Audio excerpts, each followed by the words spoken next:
Hey guys, how's it going? It's 8-Bit Eric. Welcome back to the channel. The PlayStation 5 is ever so slowly inching closer and closer to us.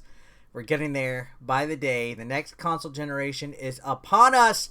And with that, we're learning more information about the PlayStation 5. Lots of Sony representatives are talking, revealing info about the console that we have not heard yet. So lots of answers are being given at this moment. And one major question that people have had for quite some time is the backwards compatibility situation with the PlayStation 5. Lots of people want to know if older games will work on the PlayStation 5. Because we got PlayStation 1 games, 2 games, 3 games, 4 games that we want onto the PlayStation 5. That we can enjoy our library, the legacy of Sony PlayStation onto the console. Now, we know for the most part, the Series X for Xbox is going to have somewhat decent backwards compatibility. Even the Xbox One had it. But Sony has always kind of had this thing about backwards compatibility that they just kind of stray away from it. And well, we just got it official statement, and this is going to be from Ars Technica. Sony makes it official. PlayStation 5 won't natively support PS1, PS2, PS3. Bad news for old disc. Follows August leak from Ubisoft. So back in the day, it was a month ago, there was an accidental leak from Ubisoft that kind of confirmed this. So here we go. Wednesday's deluge of PlayStation 5 news mostly revolved around brand new content launching alongside the console November 12th. So this is after the showcase. Lost in the fray was a key detail that confirmed an August leak about PS5. So this news was lost in the middle of it. Basically, in all the pre-order hype, all the game hype, this was missed in an interview by Jim Ryan. Its lack of sweeping backward compatibility support. In a Wednesday interview, Japanese gaming magazine Famitsu asked Sony Interactive Entertainment chief Jim Ryan about the new console's compatibility with PS1, PS2, and PS3 disc or downloads. Ryan explained that PS5 specific engineering meant the design team was mostly focused on the simultaneous use of high-speed SSDs and the new DualSense controller.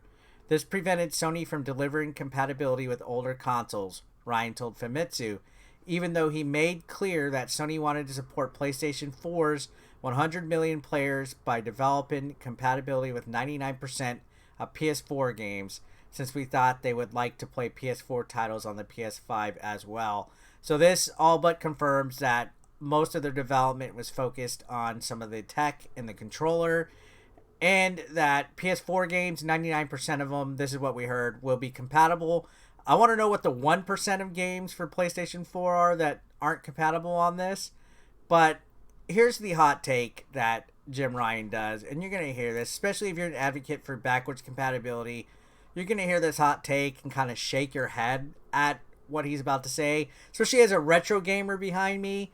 I know we're elitist retro gamer neckbeards, but listen to his take, alright? This announcement doesn't clarify whether PS1 games purchased for use on PS4 will transfer to PS5. So you can play PS1 games on PS4, just to remember, in case you didn't know that. But this is not confirming if you could transfer them to PS5. It also doesn't mention the existing ability for players to stream older generation games at PS4 from the PlayStation Now cloud subscription service, or whether we should expect that functionality to seamlessly transfer to PS5 in November. So this is not confirming whether PlayStation Now is even going to be compatible with this or transferable on the PlayStation 5. SIE reps did not immediately respond to our questions about those possible features, so they're staying radio silent on that. But here comes the hot take. Ryan's current statement about affection for PS4 backwards compatibility is curious, considering he has previously scoffed at affection for older generation consoles. Older console generations, as he told Time Magazine. So this was the quote in 2017, which was a bad take. When we dabbled with backward compatibility, I could say it's one of those features that is much requested, but not actually used much. And I was at Gran Turismo event recently where they had PS1, PS2, PS3, and PS4 games. And the PS1 and 2 games, they looked ancient. Like, why would anybody play this? So Jim Ryan wants to know, why would anybody play PS1 and PS2 games. I guess he's not aware that nostalgia is in, especially when it comes to gamers. I mean, you just had a PS1 classic. The NES and Super Nintendo classics were selling good.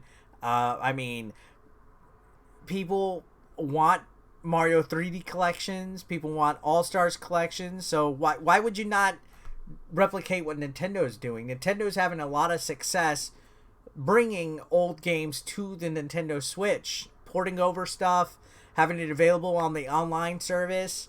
Nintendo's done a great job over the last decade providing its legacy and its retro library. So why would the CEO of PlayStation have such a bad take on this? I don't get it. Ryan's take about that older generation probably wasn't helped either by lackluster PlayStation Classic sales. So okay, the PlayStation Classic didn't sell that great. So here we go. Wednesday's dump of PlayStation 5 news did not go into further detail about boost to PlayStation 4 games or anything like that. So, yeah. Comparatively, again, it seems interesting enough that Sony decided to not go the route. I believe the PlayStation 4 didn't provide disc-based compatibility. And I think the PlayStation 3 and the 2 did, but the 4 was the first one that didn't. So ever since the 4, it kind of just seems that they haven't really worried about backwards compatibility. I do wish that... I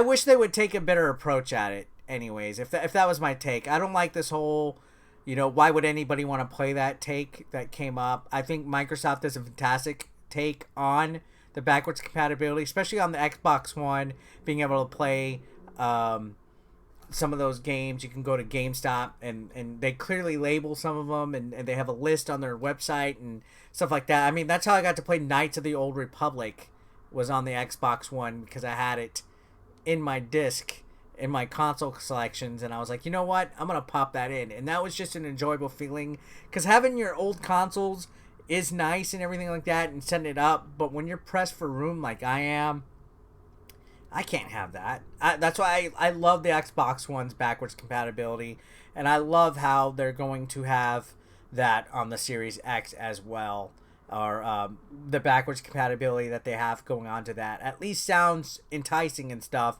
I just think in this market, while backwards compatibility is not necessary or required, I feel that it is a nice amenity for a console owner. That it's enticing enough to me in the world of looking at that. That's one little factor that I always look at in consoles. It's something that I wish the Nintendo Switch had as well.